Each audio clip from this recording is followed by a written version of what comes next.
कभी कभी संजोग अच्छा होता है, कुछ अच्छा हो जाता है। आज विद्यालय की माताएं बुलाई गई, मातृ भारती का सम्मेलन और मार्गदर्शन देने का काम भी माताओं का ही होना है। लेकिन मैं मानता हूं कि एक मंच आज विद्यालय सौभाग्यशाली है, मंच पर सब विशिष्ट माताएं बैठी हुई, मातृशक्ति एकदम इधर किनारे और उधर दो तो शिक्षक माताएं हैं जिन्होंने शिक्षा क्षेत्र में काम किया है या कर रही है, शिक्षक रही है, प्रिंसिपल रही है। ये जो दो बीच में बैठी हुई है अधिकारी के रूप में, सीमा की प्रहरी हमारी प्रतिभान, वो भी जीवन में कहीं न कहीं एक बार तो शिक्षिका रही है वो केंद्रीय विद्यालय में, और जेआरएफ किया हुआ है। जेआरएफ मतलब डिग्री कॉलेज में, यूनिवर्सिटी में अध्यापक होने की पात्रता वो तो नेट से हो जाता है, लेकिन जेआरएफ उससे भी ऊपर है। जो एक नंबर के बच्चे होते हैं वो जेआरएफ आते हैं अध्यापक बनने के लिए। और बगल में जो तहसीलदार बहन बैठी है आरती यादव जी, वो भी जेआरएफ है। अपने जीवन में बड़ा काम करने वाली और बड़े लक्ष्य लेने वाली, बड़े उद्देश्यों के लिए अपने को समर्पित करने वाली, अपने को साबित करके बगल में बैठी हुई है। हम लोग रोज विद्यालयों में जाते हैं, बच्चों से पूछते हैं बेटा क्या बनोगे। हमारा काम है उन बच्चों के मस्तिष्क में बड़े बनने का बीज बोना, ये हमारी जिम्मेदारी है। हम पूछते हैं, बच्चे बड़े शौक से कहते हैं डॉक्टर बनेंगे। वो जो सपने देखते हैं या हम जो सपने दिखाते हैं, ये बहन वो डॉक्टर बन के बैठी हुई है।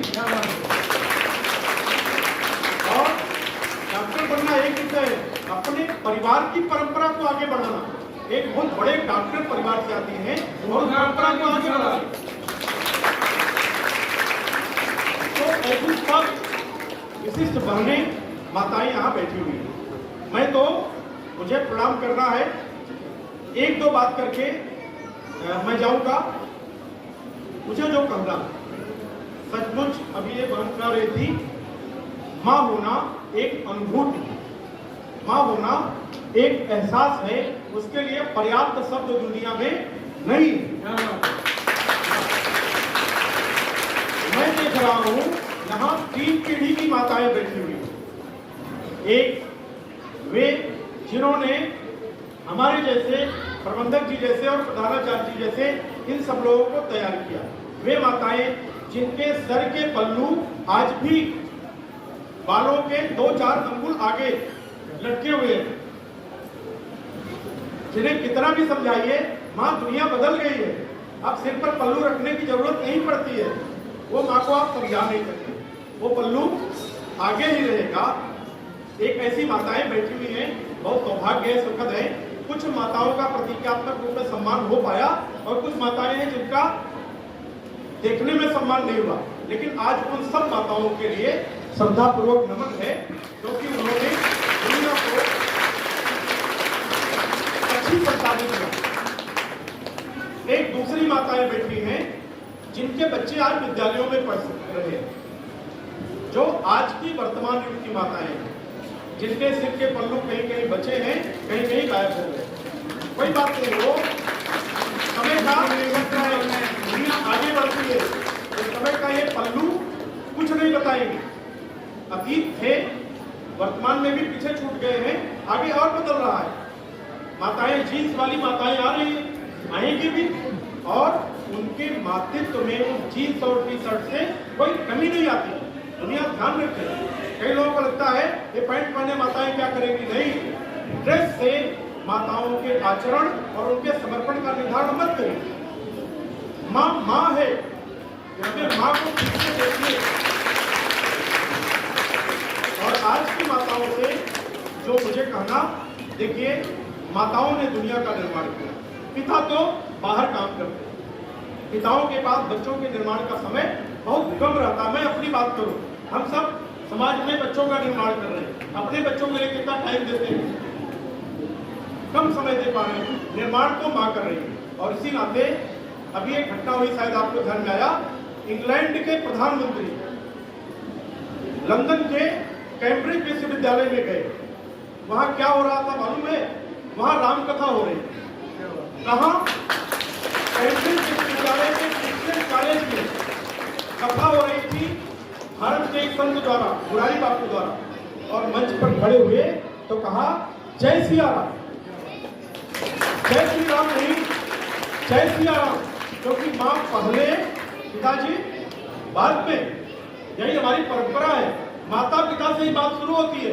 कोई ये नहीं कहता पिता माता, पिता माता नहीं, माता पिता से बात शुरू होती है, क्योंकि जीवन का जो पहला संबंध है वो मां से। जिसको काट के चाकू या ब्लेड अलग करती है वो संबंध मां और बच्चे का है। हम सब ऐसे ही धरती पर आए हैं, किसी मां ने काट के अलग किया मां से। माताओं ने दुनिया का निर्माण किया, और जितने बड़े बड़े लोग याद किए जाते हैं वो राम होंगे। तो राम के साथ सबसे ज्यादा जो याद की जाती है वो कौशल्या याद की जाती है। याद है ना? राम जब गए कहने मां पिता दीन वहीं कानून राजू, पिताजी ने राज्य यहाँ का नहीं जंगल का राज्य दे दिया। तो जानती है मां ने कहा, क्या कहा? कौशल्या ने कहा जो केवल पितु आयसु ताता, अगर केवल पिता का आदेश है तो मत मान, तो चली जाओ, मत जाओ। जान बड़ी माता, मां बड़ी होती है, जंगल जाने की कोई जरूरत नहीं अगर केवल पिता कह रहे हैं। राम ने कहा मां केवल पिताजी ने नहीं कहा है, मां ने भी कहा है। कौशल्या ने कहा जो पितु मातु कहो बन जाना, अगर माता पिता दोनों ने कह दिया बन जाना तो कानन 100 अवध समाना। अगर माँ पिता दोनों ने कह दिया तो जंगल जाओ, 100 अयोध्या जैसा तुम्हारा जंगल होगा। कृष्ण का जीवन माताओं की गोद का ही मामला है। एक माँ ने जन्म दिया, एक माँ ने पाला। कैसे पाला और इतना बड़ा आदमी बना दिया। शिवाजी माँ जीजाबाई की देन है, पिताजी को कोई याद नहीं करता है। जो भी याद, भैया इस समय थोड़ा बंद कर दीजिए, 2 मिनट। बच्चों की पहचान और विकास, बच्चे बड़े हुए तो सबसे पहले माताएं सम्मानित। माताओं को श्रेय गया। बहुत दिन तक रिकॉर्ड में माँ का नाम नहीं लिखा जाता था, केवल पिताजी का नाम लिखा जाता था। अब सरकार ने भी स्वीकार किया माँ का नाम अनिवार्य है। रजिस्टर में जहाँ भी लिखना है माँ का नाम नहीं रहेगा तो उसकी पहचान नहीं होगी। मेरा एक आग्रह, अंतिम बात कहूंगा, आज की जो माताएं हैं, देखिए हम जो विद्यालय चला रहे हैं, अभी बच्चे पुरस्कृत हो रहे हैं। हम चाहते हैं हमारे बच्चे बड़े बने। हम गुरुजनों से कहते हैं, दीदी आचार्य और अध्यापकों से कहते हैं, बच्चों के मस्तिष्क में बड़ा होने का बीज बोइए, यह गुरु का काम है।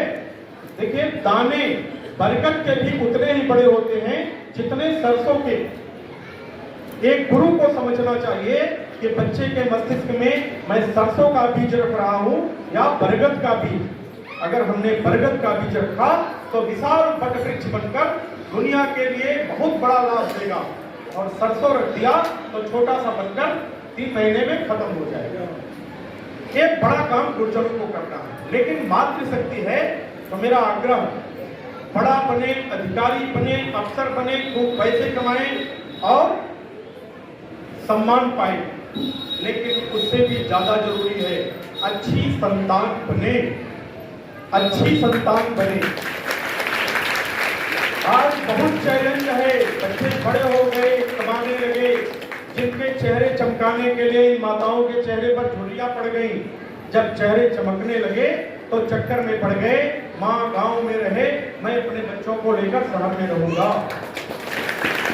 एक कठिन दौर में दुनिया चल रही है। बूढ़े माँ बाप से पिंड छुड़ाने का चक्कर एक बड़ा चैलेंज खड़ा हुआ है। आज की माताओं से निवेदन करता हूं, जितने प्यार से अपने बच्चों को पाल रही हैं ना, आपके पतियों को उनकी माताओं ने भी उतने ही प्यार से पाला था, ज्यादा कठिनाइयों में पाला। उन बुजुर्ग माताओं की सेवा करिए। दूसरा, अपने बच्चों को सिखाइए, पैसे महत्वपूर्ण है, जीवन में बड़ा होकर पैसे कमाना है, लेकिन पैसा इतना मत सिखा दीजिए कि उनके दिमाग में पैसा ही चढ़ जाए, माँ बाप को ही भूल जाए। रोज घटनाएं आ रही है। अभी लखनऊ में रहता हूँ, एक दिन अखबार में पढ़ा, रात में 1 बजे एक माँ को 2 बेटा बहू आकर लखनऊ में छोड़ गए। रात में पुलिस वाले मिले, माँ क्या हुआ? बच्चे आए थे गाड़ी से, पता नहीं किधर चले गए। एक का नंबर याद था, पुलिस वालों ने फोन किया, उसने कहा फोन रखो, मुझे कोई बात नहीं करना। आपकी माँ मेरे पास है, पुलिस के पास। बच्चे ने कहा फोन रखो, मुझे आपसे बात नहीं करना। एक चैलेंज है, कल हमारे बच्चे कैसे होंगे? वैसे ही होंगे जैसे आज हम लोग। और माँ बाप को झेलना उतना ही चैलेंजिंग है जितना छोटे से बच्चे को झेलना। ध्यान रखिए, मेरे पिताजी 93 साल के हैं, उनको नहलाता हूं मैं, तो मुझे कहने में कोई संकोच नहीं, सारा कपड़ा निकाल करके। हाँ, जैसे मुझे बचपन में माँ ने नहलाया है, पिताजी मुझे याद नहीं कभी नहलाए कि नहीं, वैसे ही नहलाना पड़ता। वो कहते हैं हटा हटा, तुम्हें ना आवेला, डांटते भी है उसी में, ऐसे करो वैसे करो। लेकिन आज वो बच्चे जैसे, आयु बढ़ने पर माताएं भी पिता भी बच्चों जैसा व्यवहार करने लगते हैं। मध्य की पीढ़ी, ये जो गृहस्थी चला रही पीढ़ी है, उसकी जिम्मेदारी है बच्चे भी पालिए, बुजुर्ग भी पालिए। और आपका मन अगर ऐसा बना तो भरोसा रखिए, कल आपके बच्चे आपकी सेवा करने में संकोच नहीं करेंगे। और 7 समुद्र पार भेजिए। लेकिन आज जो देखेंगे, अगर देखेंगे मेरी माँ मेरी दादी की सेवा करती है, मेरे दादा की सेवा करती है, तो 7 समुद्र पार से आपके कष्टों में वो लौट के आ जाएगा। बेटा विश्वास रखिए, वो बेटी लौट के आ जाएगी।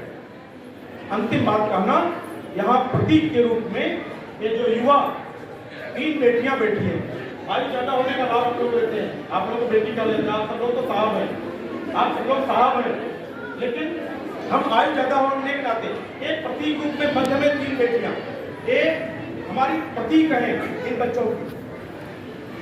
ये जब बोलेंगे तो ध्यान से सुनिए, क्योंकि इन्होंने सपना देखा, माँ बाप के दिखाए सपने, गुरुजनों के दिखाए सपने, परिश्रम किया, साकार किया। आज सीना तान के दमदारी से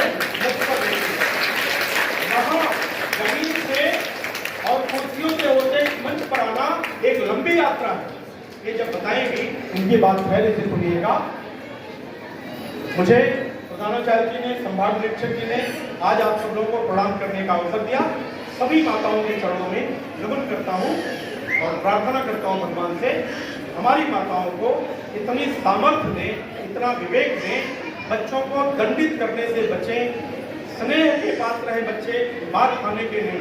आप गुस्साती हैं, सास बहू का झगड़ा होता है, मार बच्चे खाते हैं, क्षमा करिएगा, बच्चे दंड के नहीं स्नेह के पात्र हैं।